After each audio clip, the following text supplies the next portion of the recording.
La isla de Malta ha sido siempre un punto muy estratégico del Mediterráneo por estar de norte a sur entre Europa y África, y de oeste a este entre el estrecho de Gibraltar y el canal de Suez. Malta es un archipiélago de 3 islas situado a 60 kilómetros de las costas de Sicilia y a 200 kilómetros de las costas de Túnez. Malta es la isla mayor con unos 30 kilómetros de largo por unos 20 de ancho. Es un tamaño similar al de Ibiza. Gozo está en el norte y es una isla mediana, y Comino está entre ambas, entre Gozo y Malta, que es la más pequeña. Su orografía es básicamente plana, el punto más álgido no supera los 300 metros de altitud y sus colinas son de origen calcáreo. Tiene muy pocos ríos y solo cuando llueve se encuentran riachuelos y el agua dulce se extrae de pozos subterráneos. Sus costas son escarpadas con pocas playas pero con calas y bahías. El puerto mayor está localizado en la Valeta, llamado el Gran Puerto, y contiene las penínsulas del Burgo, Senglea, La Valeta y al otro lado está Silema.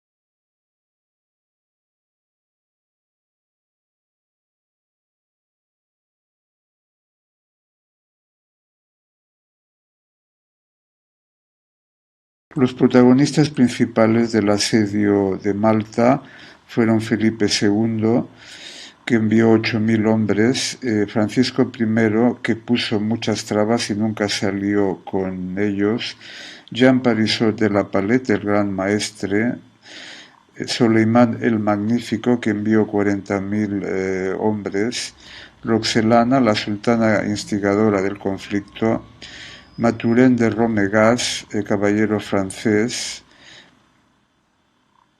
Mustafa Pachá, visir militar líder del asedio, Piali, comandante del ejército otomano, y García de Toledo, que envió al final 8.000 soldados.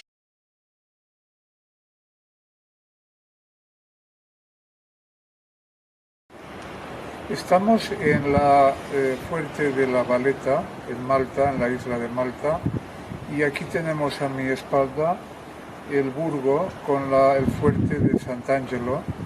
Aquí en el siglo XVI, en 1565, hubo un asedio por parte de Soleimán el Magnífico, sultán otomano, desde Constantinopla para apoderarse de la isla de Malta. Lo intentaron fondear en el Gran Puerto, viendo que la fortaleza de San Angelo y de San Telmo les impedían hacerlo, fueron hasta la bahía de Marsalok, llamada también, para desembarcar ahí los cañones que a campo través los dejaron plantados en las montañas de Ciberras, que era una loma que quedaba un poco más alta que el fuerte de San Telmo, desde donde podían bombardear y tomar en asalto a dicho fuerte.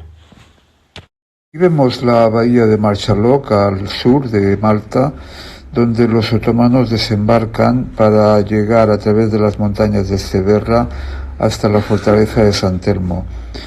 Como se ve, el acerco fue total, de manera que no quedaba resquicio apenas para que ellos pudieran seguir el asedio con más hombres.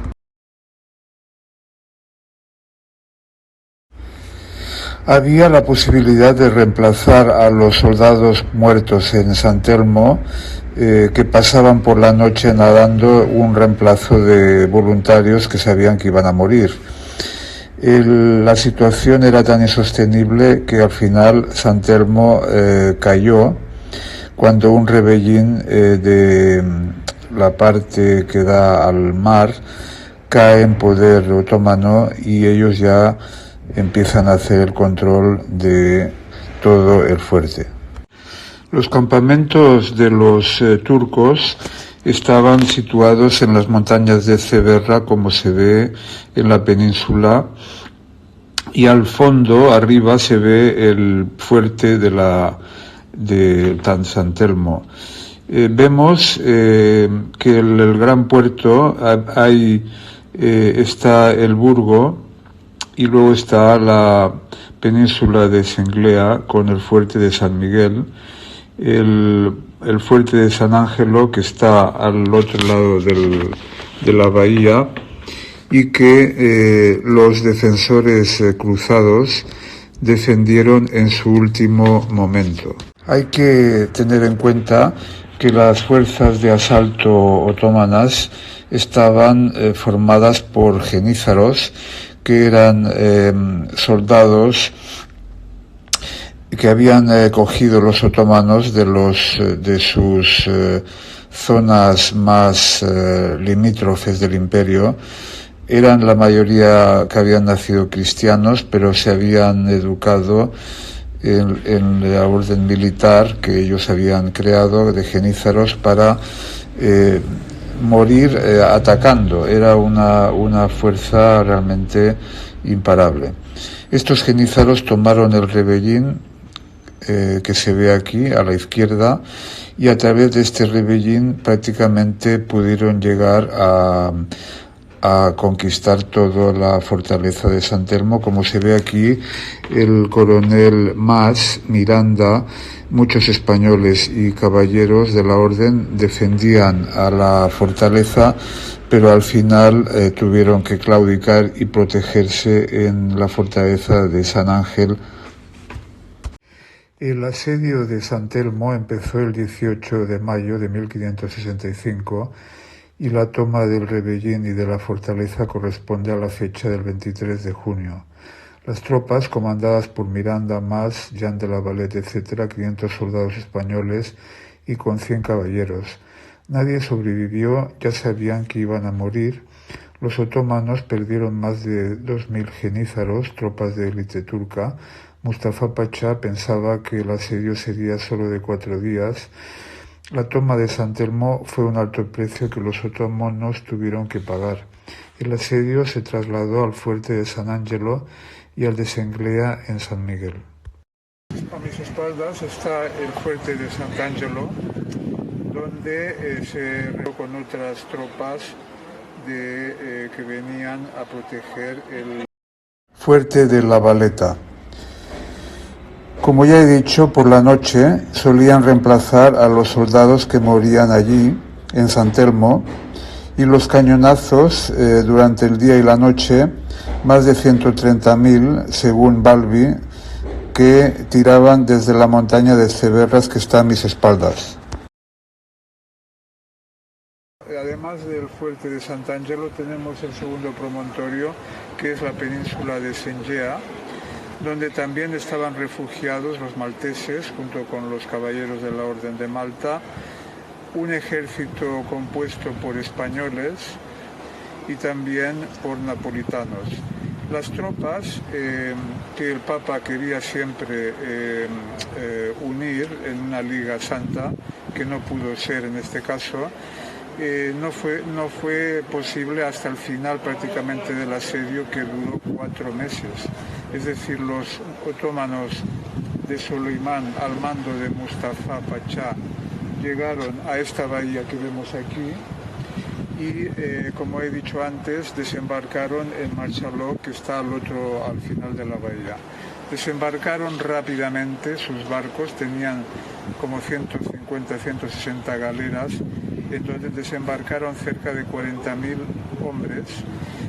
El soldado de origen español Francesco Balbi, que sobrevivió al ataque y escribió una crónica donde dice que los caballeros y los tercios españoles eran unos 7.000, mientras que las tropas otomanas eran unos 40.000. En todo caso, las cifras fueron brutales, la mortandad enorme. Los cañonazos que lanzaban los otomanos destruyeron prácticamente todo el fuerte. Como vemos aquí, Este fuerte ha sido reconstruido completamente después de ese asedio, no solamente por Jean Lavalette, que fue el cruzado maestre de la orden, sino también posteriormente otros asedios, sobre todo en la Primera Guerra Mundial y en la Segunda, en donde Malta quedó muy dañada por obra y gracia de la invasión inglesa, que también ellos participaron en la protección del Mediterráneo con los aliados, pero que motivaron también que los alemanes y los italianos bombardearon la isla arrasándola por completo.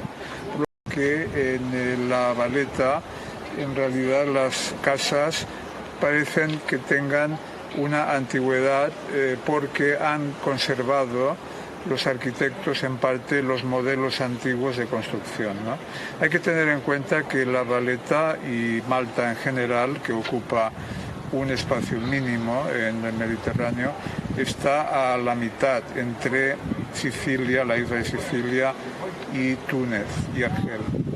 Está a la mitad, por lo tanto es un sitio estratégico que siempre ha sido muy codiciado para tenerlo como colonia, como puerto, etcétera, por parte ya de la antigüedad, de los fenicios, después los griegos, los romanos. Luego también ocuparon la isla los musulmanes, puesto que hay también un idioma, el maltés, que es bastante parecido al árabe. Y después de los musulmanes, en el siglo XI, llegaron los normandos, que expulsaron por completo a los musulmanes, y posteriormente llegaron ya los españoles. Eso ya en la corona catalano-aragonesa llegó, como también llegó a conquistar parte del sur de Italia, Nápoles, Sicilia, etc.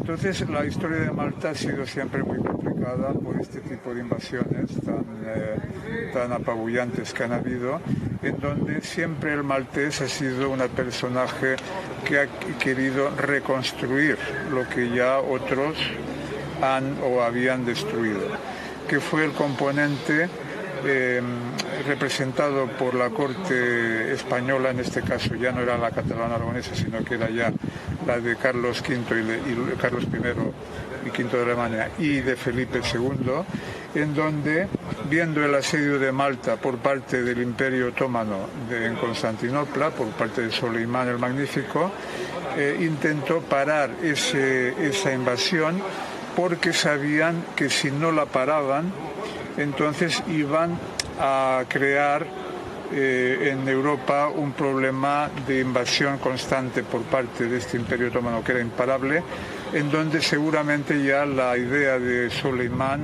era llegar a Italia, conquistar la historia de Italia, las costas de Italia, arrasar Roma. Hubiera llegado, como digo, a España también posiblemente con el peligro que eso suponía para la destrucción de las costas más cercanas a Malta y a la zona oeste del Mediterráneo. En este brazo de mar que se ve del gran puerto, los turcos no pudieron entrar ni desembarcar por estar los fuertes de Sant Elmo y Sant'Angelo protegiéndolo. Desembarcaron en la bahía de Marchaloc para poner los cañones en las montañas de Ceberras, que estaba al lado de Sant Elmo.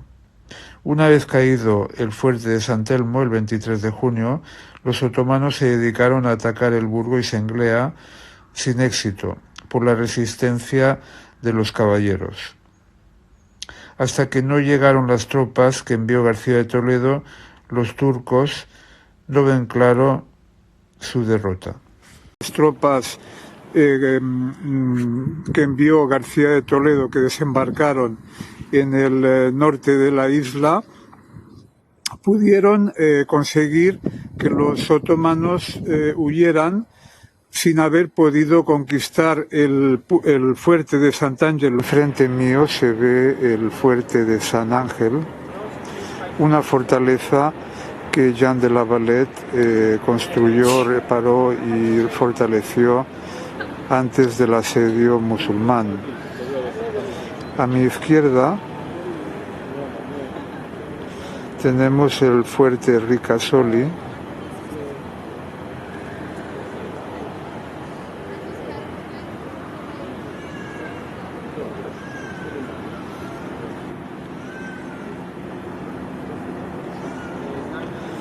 Tenemos el frente marítimo de Virgu aquí reflejado, tenemos a la distancia la ciudad de Conspicua y luego tenemos la península de Sengea,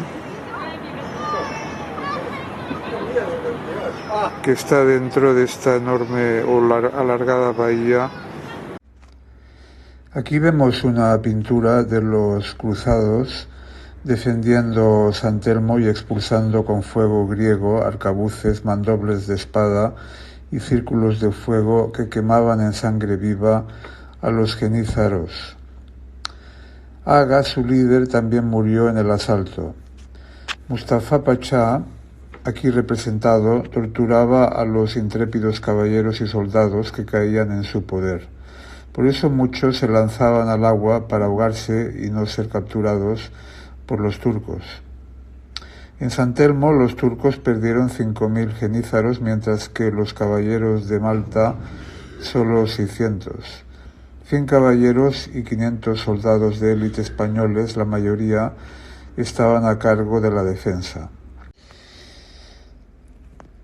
Juan de la Cerda le va a ver a Jean de la Valette para pedirle la rendición en vista de la situación tan abominable en que estaban.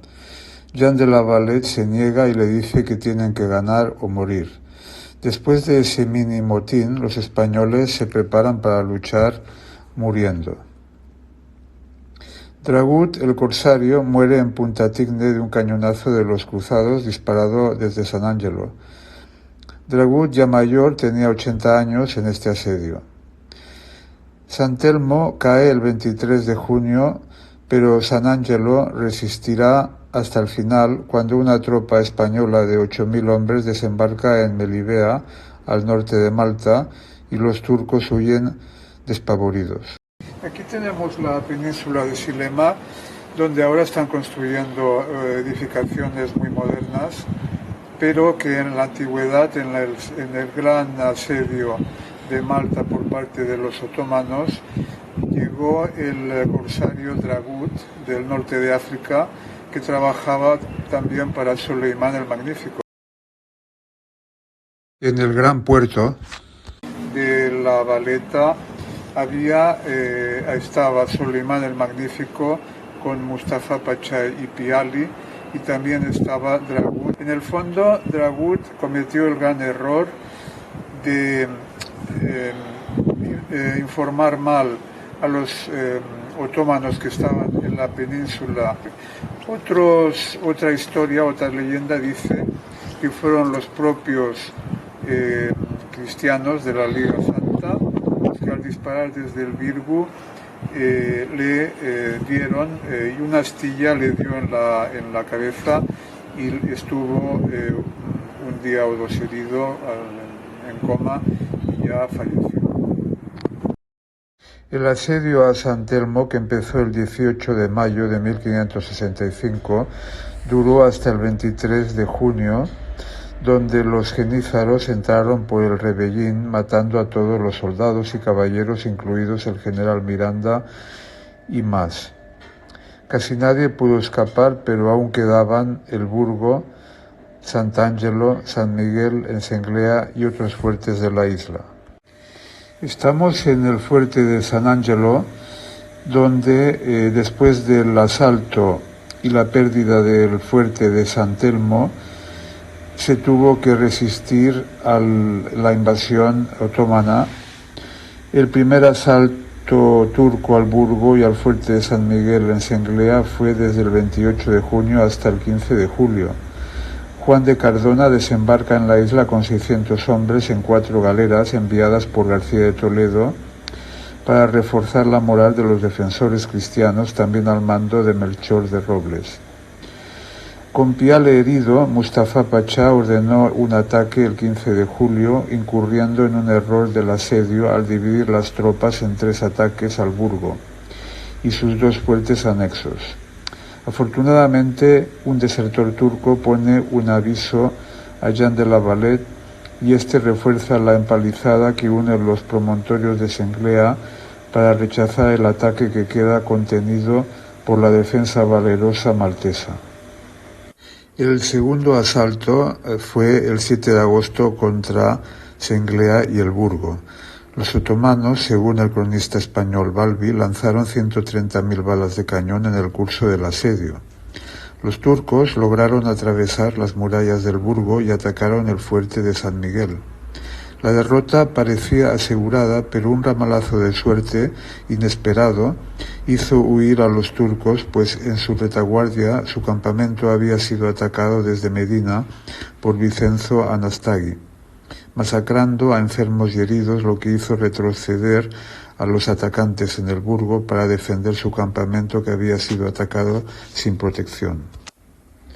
El último gran asalto se produce entre el 19 y el 21 de agosto, cuando una torre de madera es destruida por los arcabuceros cristianos y también una mina turca hace explosión hacia afuera de los muros por equivocación, matando a muchos turcos, lo que dio a la Valette tiempo para tapar la brecha y hacer huir la incursión.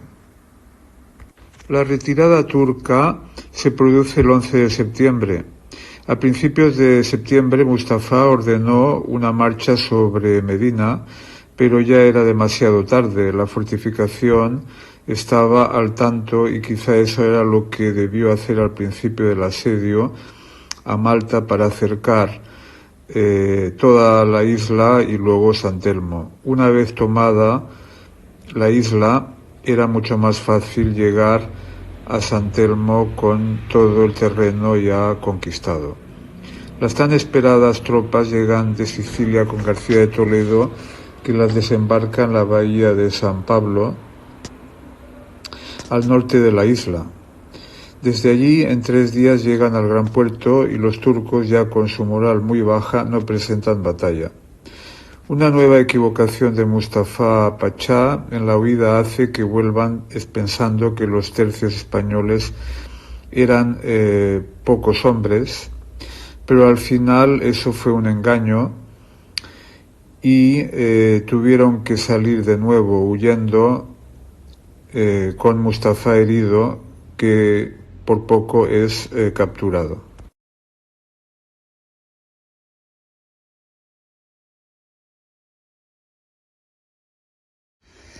La victoria, al contener el asedio turco por parte de malteses, españoles y caballeros de la Orden de San Juan, hizo de esta defensa de Malta una gesta de la que se habló en toda Europa. Gracias al envío de tropas, también a la resistencia y al coraje de los tercios españoles, Malta no pudo ser conquistada, lo que ya daba esperanzas a la cristiandad para que Roma no pudiese ser destruida, pues a fin de cuentas eso era la idea de Solimán. A partir de entonces, y 6 años después, con la victoria de Lepanto en 1571, el Imperio Otomano de Solimán empezó a decrecer. Felipe II, muy cauto, fue el vencedor. Su prudencia le hizo ser partícipe de una gran victoria. García de Toledo, considerado por algunos como cobarde, fue todo lo contrario. Ser prudente, según órdenes de Felipe II, era prever que si los otomanos conquistaban Malta, entonces una flota debía enfrentárseles de nuevo en el Mediterráneo, lo cual hizo que Felipe II no enviase barcos a Malta y solo utilizó las galeras para desembarcar los tercios. Mientras tanto, en las atarazanas de Barcelona se estaban construyendo más y más galeras por si acaso. Felipe II fue muy cauto al no emplear ninguna galera ni querer enfrentamiento marítimo, pues sabía que la flota la necesitaría en caso que Solimán tomase Malta, y realmente no se contaban con tantas galeras como tenía Solimán. En las atarazanas de Barcelona el ritmo de construcción de galeras era imparable. No era fácil formar un ejército tan numeroso con más de 8.000 soldados para ir a Malta, y la derrota de 1560 en la batalla naval de las Gelbes, isla de hierba, había dejado a la flota española muy diezmada. Si los turcos hubiesen tomado Malta, hoy seguramente veríamos a la Basílica de San Pedro en Roma con minaretes como pasó con Santa Sofía en Constantinopla.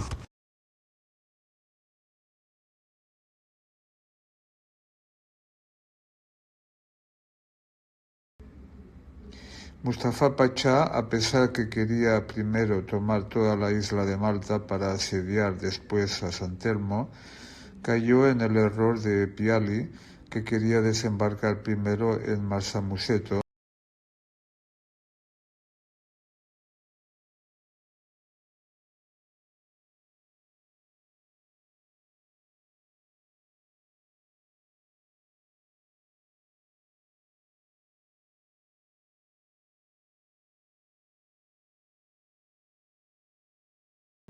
para asediar en primera instancia San Telmo.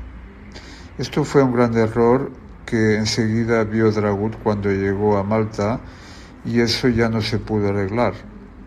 Sin duda alguna fue el origen del fracaso del asedio.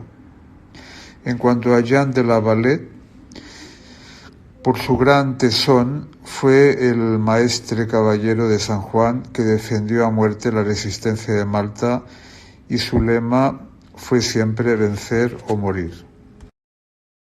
Estamos adentro de las atarazanas de Barcelona. Aquí estas atarazanas fueron construidas en el siglo XIII, y aquí precisamente en este lugar se construyeron muchas galeras del siglo XV y XVI. Especialmente las galeras en el asedio de Malta, que Felipe II hizo construir aquí, y también en la batalla de Lepanto, en donde está una copia de la real que utilizó Juan de Austria. Estas galeras había, dijéramos, diversos tamaños, pero luego la galera avanzó en ser galeaza, donde ya tenía una vela mayor, donde se podía desplazar con el viento y no utilizar tanto remo, y luego ya vino en el siglo XVII y XVIII ya los galeones propiamente dicho. Las galeras musulmanas y otomanas utilizaban esa velocidad que tenían para atacar las costas y secuestrar a la gente y luego pedir un rescate a cambio. Como que los otomanos necesitaban esclavos para utilizarlos como remeros, evidentemente esto lo hacían muy a menudo, además de arrasar a los pueblos de la costa para llevarse todo tipo de riquezas que encontraban.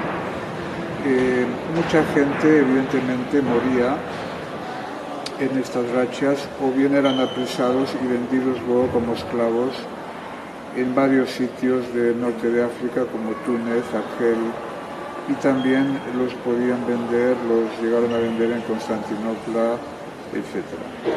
La vida de un remero era muy dura, pocos sobrevivían. Hay dos ejemplos como Cervantes y Jean de la Valette que fueron apresados y que pudieron sobrevivir porque alguien pagó su rescate. Aquí se ve bastante bien el largo de lo que es la galera en sí, con toda la fila de remeros. Tenían la mayoría de estas galeras, había varios tamaños, pero esta es un tamaño mediano, tirando a grande, y tenemos que habría 30 filas de remeros. En cada fila había 5 o 7 remeros. Dijéramos que la situación para ellos era muy complicada, eran llamados la chusma, dijéramos. Era muy complicado porque las condiciones higiénicas eran muy negativas, no se podían ir de la galera en ningún momento del día, estaban navegando y remando todo el tiempo, e incluso por la noche tenían que dormir en el espacio que tenían.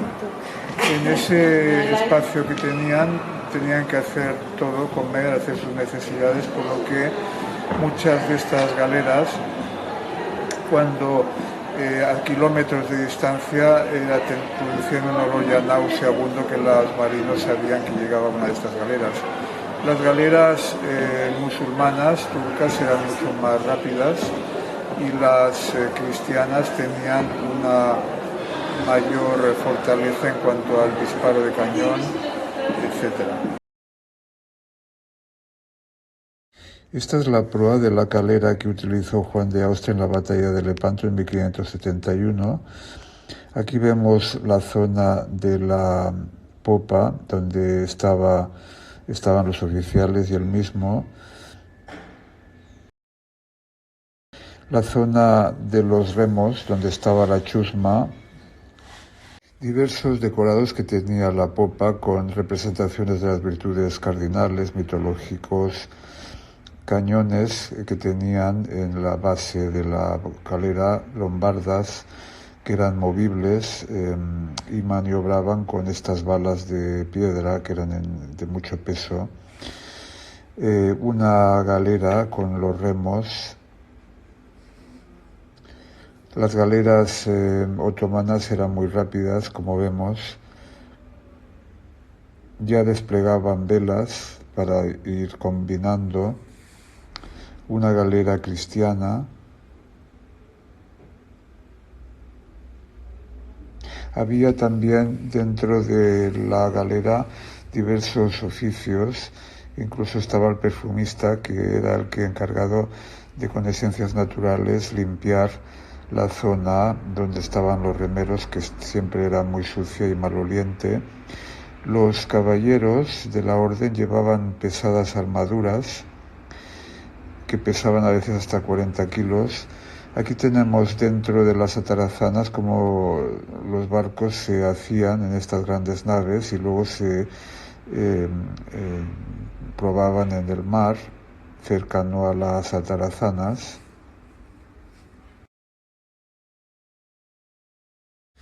El asedio de Malta dio la vuelta a Europa, pues la resistencia de los cruzados, caballeros y españoles fueron los que pudieron parar el despliegue otomano. España contribuyó sin duda a la victoria y sin los tercios españoles Malta hubiese caído. En cierta medida no se comprende cómo no se le da mayor importancia a esta gesta, donde Felipe II y más tarde en la batalla de Lepanto en 1571 hizo posible parar el poder otomano que a partir de entonces empezó a decrecer.